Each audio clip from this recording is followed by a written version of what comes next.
pensando nos conceitos de integração de capacidades.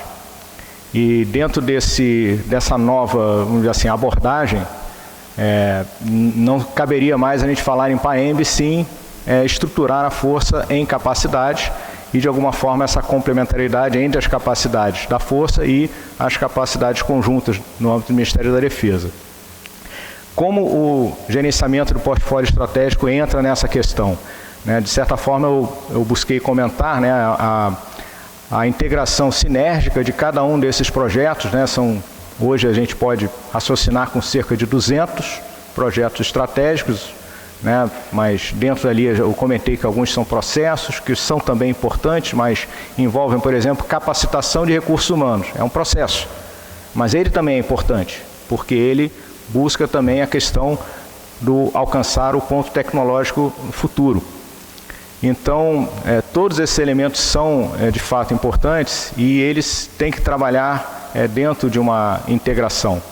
Então, por conta disso, foi feita essa divisão no âmbito da Marinha, nos níveis de acompanhamento, entre os níveis setoriais, os níveis de processo, os níveis de acompanhamento no âmbito do Estado-Maior da Armada, que esses vão ser visualizados mais diretamente pela governança, pelo almirantado. É importante também destacar elementos que a professora Elane trouxe, a questão dessa concepção da necessidade de se fazer a comunicação desses principais projetos que compõem o portfólio. Então, no nosso caso, Marinha do Brasil, as Forças Armadas como um todo, é convencer a sociedade, para convencer os parlamentares a aportar os recursos necessários para que esses projetos, todos importantes, não sejam interrompidos, tenham a sua continuidade garantida no tempo e, com isso, a geração de capacidade possa ser também atingida. E esses projetos, eles têm uma sinergia também com outros elementos de integração, como, por exemplo, o fomento da base industrial de defesa e também já comentado pelo almirante Amendoeira, a integração tríplice hélice com a academia. Então, todos esses setores têm também uma integração sinérgica, não só pelo aspecto de cada uma das forças e cada um dos projetos em si, mas eles têm que se falar sim e eles têm que ser olhados de uma forma com uma visão macro. Bem, eu vou alterar um pouquinho a ordem, porque veio uma pergunta muito que encaixa bem nessa apresentação do senhor Almirante Aritz, do Almirante Zuccaro, a respeito de como o portfólio estratégico da Marinha se encaixa no CISForça. Então, aproveitando essa resposta, eu já deixo essa pergunta. Muito obrigado, Almirante Zuccaro. Excelente pergunta, sem dúvida alguma.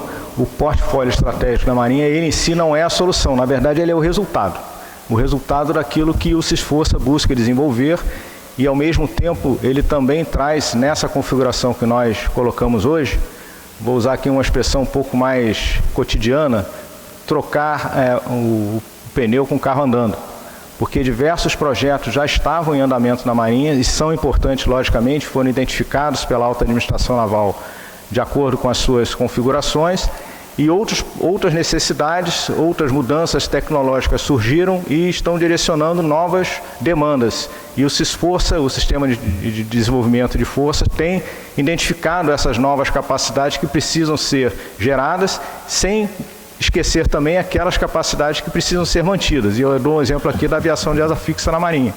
Nós hoje não temos um porta-aviões, mas temos uma capacidade que não pode ser perdida, que é a operação da aviação de asa fixa.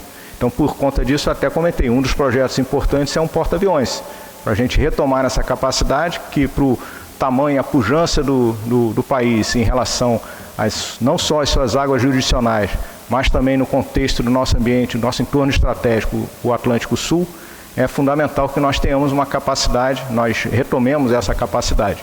Então, o portfólio, retomando a resposta à sua pergunta, o portfólio ele concretiza as prioridades que a Marinha identifica e ele servirá também como elemento difusor para a comunicação e de convencimento também dos atores da sociedade. Então, ele talvez tenha esse elemento mais forte, porque o CISForça é interno à força, é um trabalho pregar para convertidos, e aí o portfólio vai trazer esse papel de permitir uma plataforma de difusão para a sociedade e para os stakeholders, que a professora Elane citou.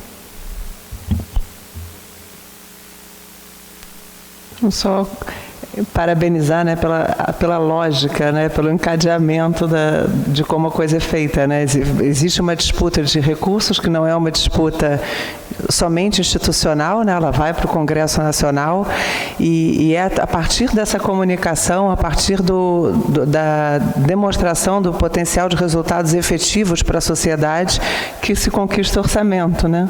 Então, parabenizar pela lógica da ação.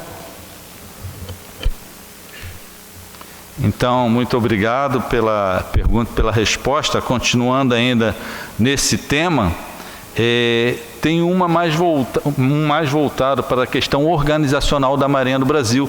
E é interessante chamar a atenção que a professora Elaine ela falou das questões culturais e a necessidade da gestão da inovação, né, a gestão da mudança, para promover inovações, inclusive na questão do portfólio. Então, Almirante Arendts, também para o senhor, em relação à estrutura organizacional da Marinha. A criação do DGPEM foi pensada como sendo inspirada no COPAC da FAB, né? Ela foi um COPAC da FAB para a Marinha do Brasil e subordinada ao EMA. Logicamente, isso provoca uma certa superposição com tarefas entre o DGPEM. Como que ficaria esse encaixe administrativo na organização? Bom, a Diretoria de Gestão de Programas Estratégicos da Marinha, a DGPEM, ela hoje está subordinada à Diretoria Geral de Material, que é o órgão de direção setorial responsável pelas principais aquisições de grande monta da Marinha, também junto com o Comando Geral do Corpo de Fuzileiros Navais. E esses dois órgãos de material, do setor de material da Marinha, na vertente do Comando Geral do Corpo de Fuzileiros Navais, tem também a vertente na gestão de pessoal e outras atribuições, mas no tocante à questão de material, juntamente com a Diretoria Geral de Material da Marinha, a Marinha decidiu que haveria necessidade de uma estrutura de gerenciamento num nível operacional e tático. Eu acho que eu cheguei a comentar isso, de certa forma, durante a minha apresentação. Então, a DGPEM, ela vai nesse nível mais do dia a dia, do gerenciamento do projeto. O gerenciamento de portfólio no âmbito do Estado-Maior da Armada, com a assessoria de supervisão do portfólio, como o nome diz, é de supervisão do portfólio. Ela vai identificar, por meio dos indicadores que ainda estão em construção, junto aos diversos setores, esses indicadores vão trazer determinados alertas que vão permitir algum assessoramento no nível do chefe de Estado-Maior da Armada e ao nível de governança da Marinha, um almirantado, para que alguns ajustes possam ser feitos, outros projetos possam ser trazidos para dentro desse nível de acompanhamento macro no âmbito do Estado-Maior da Armada, ou eventualmente uma nova priorização possa ser dada, e tudo isso levando em consideração aquilo que a professora Elaine falou, o cobertor curto dos recursos. Então, ela realmente comentou, muito importante, né, essa necessidade da gente estar olhando qual é o impacto, né, no nosso caso, qual é a capacidade gerada por um determinado projeto ou um conjunto de projetos, um programa, qual é o impacto que ele vai trazer em termos de geração de capacidade e se o orçamento é compatível com aquele impacto em comparação com outros, eu sou espaçoso mesmo, né? Em comparação com outros conjuntos de projetos que podem gerar outras capacidades num espaço de tempo menor, consumindo menos recursos. Então, essa escolha de SOFIA é o que basicamente o almirantado faz diariamente, né, Almirante Léo Ferreira, Almirante Zucaro.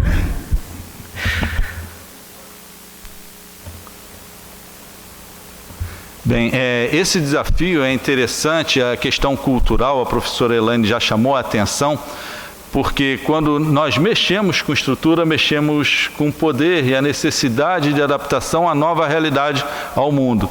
E esse é um desafio que a Marinha vem enfrentando, e o Almirante Arendts coloca aqui com maestria, superando, inclusive, essas barreiras que são peculiares de uma instituição tradicional como é a Marinha do Brasil.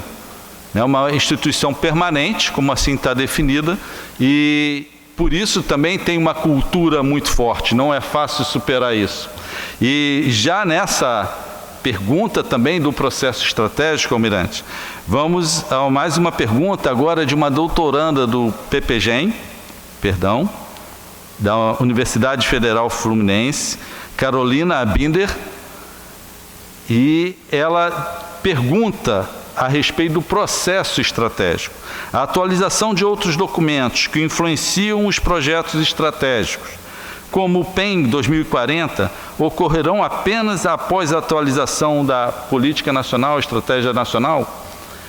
Então, esse está dentro do projeto, ou seja, que vem e deságua aí, como o senhor já comentou, no portfólio. Muito obrigado, Carolina, pela brilhante pergunta. O processo, como já denota, né, ele é contínuo.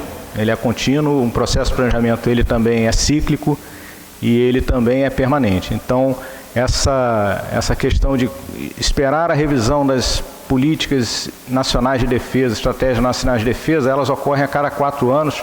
Eu tive a oportunidade de ter sido subchefe de política e estratégia no âmbito do Ministério da Defesa, no Estado-Maior Conjunto das Forças Armadas, e participei da elaboração da versão de 2020 da Política Nacional e Estratégia Nacional de Defesa, e decorrente delas tem a Política Militar de Defesa, Estratégia Militar de Defesa. São considerados documentos de alto nível que, logicamente, tem que ser uma base de pensamento para que as forças possam adaptar as suas realidades e construir o seu processo de planejamento de força. Mas, como eu disse, as alterações tecnológicas elas são muito mais dinâmicas do que esse processo meramente quadrienal da revisão dos documentos do âmbito do Ministério da Defesa, que muitas vezes demoram mais 2 anos para serem aprovados, ou melhor dizendo, apreciados, que é o termo que está na Lei Complementar 97, apreciados pelo Congresso Nacional.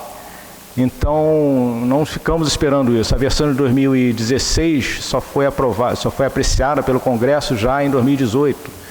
E agora a versão de 2020 ainda nem foi, de fato, apreciada pelo Congresso. Não há ainda o decreto legislativo. E não temos como ficar esperando essas ratificações formais acontecerem. Vamos dizer assim, o bonde está andando. A gente tem que seguir com os nossos processos de planejamento, buscando o atingimento da visão de futuro da força. No caso da Marinha do Brasil, é ter uma marinha crível, compatível com a realidade da estrutura político-estratégica do nosso país. Então, respondendo diretamente a Carolina, esse processo ele é contínuo, ele é cíclico e ele vai permanecer independente da gente ter os elementos de outros documentos de mais alto nível, mas é lógico que uma vez que eles sejam consolidados, nós teremos que buscar um alinhamento estratégico, porque são a partir deles e que nós temos que adaptar à nossa realidade. Obrigado. Bem, Almirante, tem mais uma para o senhor, a respeito de comunicação, mas eu vou colocar a professora Elaine também nesse debate, nessa pergunta que se segue. Sabemos das dificuldades de comunicação para a coordenação das atividades. Quais as medidas a Marinha tem desenvolvido para melhorar essa comunicação e o incremento das sinergias? Então, antes de passar ao Almirante Arendts, eu gostaria que a professora Elaine comentasse a respeito desses desafios de comunicação e em fazer sinergia, em promover essa sinergia para os objetivos estratégicos, e depois eu passarei ao senhor Almirante. Eu acho que os desafios de comunicação eles podem ser organizados em 2 elementos, né? Primeiro, a comunicação que diz respeito à cultura, a essa transformação cultural, a entender adequadamente como é que se dá a estruturação de um escritório de projetos ou de um departamento destinado a gerir o portfólio de projetos. E, por outro lado, tem a questão da comunicação do acompanhamento desses projetos e o alinhamento entre eles e as suas metas estratégicas. Quando a gente vai para esse lado operacional, sistemas, né? A gente está falando aqui de sistemas, a gente está falando de integração de dados, de dashboards, como que foi apresentado brilhante, né? Muito bom a gente ter ferramentas hoje em dia de visualização desse acompanhamento tão claras para os gestores. E repara, num ambiente único,